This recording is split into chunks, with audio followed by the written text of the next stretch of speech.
Have you ever stopped and thought, maybe, just maybe, the freedom we're all chasing, what if it's actually, I don't know, binding us? Mm. What if we're sort of willingly playing a part in our own subjugation, Yeah. believing we're making these free choices, but maybe they're designed to keep us, well, not quite free. That's a heavy thought to start with. It is, right. And it leads us straight into today's deep dive. We're looking at this really provocative idea from an article called Consumerism as the Perfection of Slavery. Right.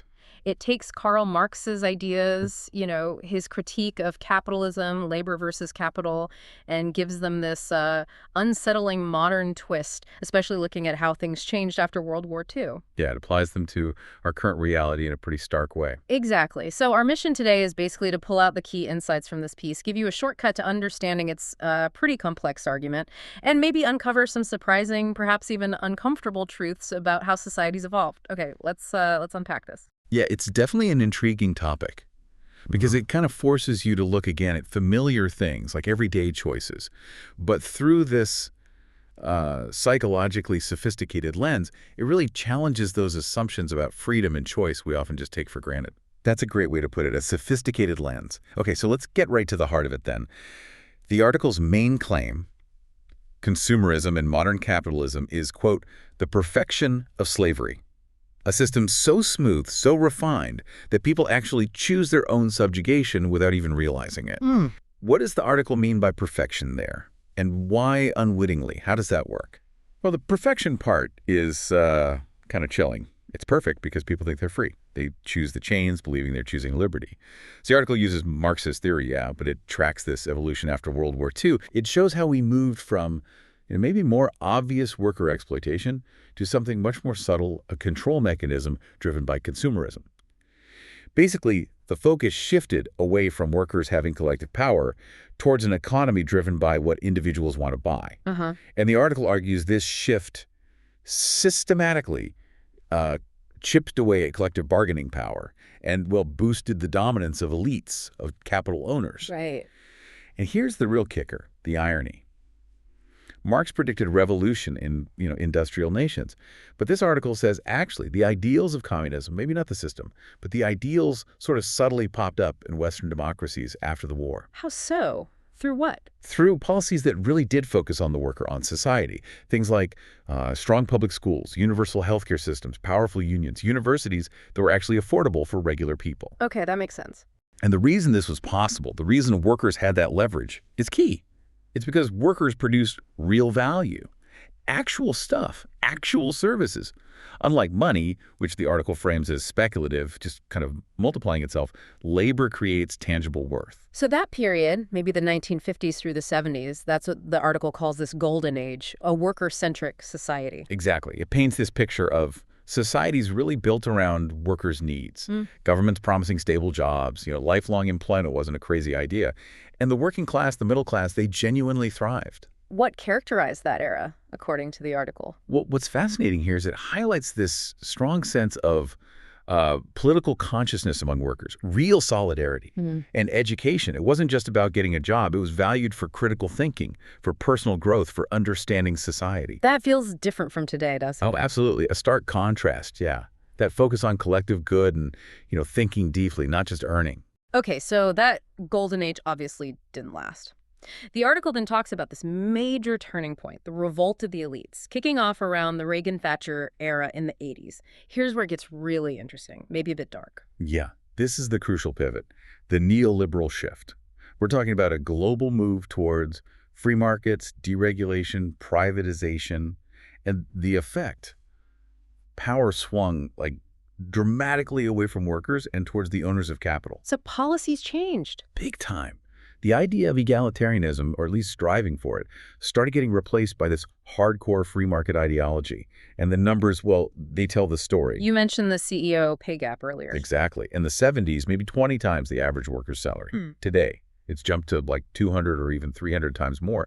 That's not just a statistic. The article presents it as proof positive of this massive ideological shift. Okay. We went from valuing the worker to worshiping the consumer. Okay, let's really unpack that difference. The old system, the worker focus, needed things like unity, activism, organizing, solidarity. And education was for growth, for understanding. How does the consumer world compare? It's almost the opposite, according to this analysis. The consumer system is described as fragmented, everyone for themselves. Competitive, highly individualistic. It runs on desire, what you want, not necessarily what you need. And education's role. It shifts dramatically. Yeah. It becomes primarily a tool to earn money, Yeah. so you can buy things.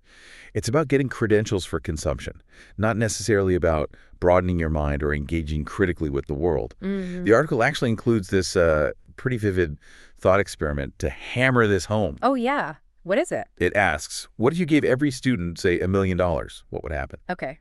I'm guessing not world peace. Huh. Probably not. The article predicts stages. First, yeah, they buy stuff. A house, nice furniture, posted all over social media, naturally. Of course. Then stage 2, envy kicks in. Others see it, they want bigger houses, fancier things. Yeah. It escalates into this intense competition. Right. Keeping up with the Joneses, amplified. Exactly. And the end result predicted. Debt. Lots of debt. Envy everywhere. And society becomes even more fragmented. Individualism totally trumps any kind of collective thinking or action. That paints quite a picture. Oh. So this slavery by consent idea, if people are volunteering for it, what are the mechanisms? How does this consent manifest in everyday life, according to the article? Well, the idea is that force isn't needed anymore. People volunteer, often without realizing it's subjugation. Why do they work so hard? Not for community, not for fulfillment necessarily, but for status symbols, for likes on social media, for the appearance of success. And if you connect this to the bigger picture, the consequences are laid out pretty starkly. Community ties weaken, political unity dissolves, and the economic logic, it starts to seep into everything, even relationships like dating based on income potential or what someone owns. And that's why the article calls it the perfection of slavery. It's so subtle, so insidious, people don't recognize it as oppression.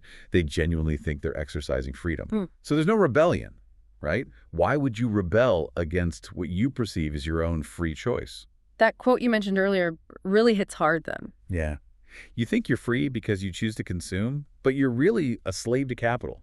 It's blunt. Okay, and how does this tie into Francis Fukuyama, his whole end of history idea, that liberal democracy and capitalism are basically it, the final stage? The article draws a direct line.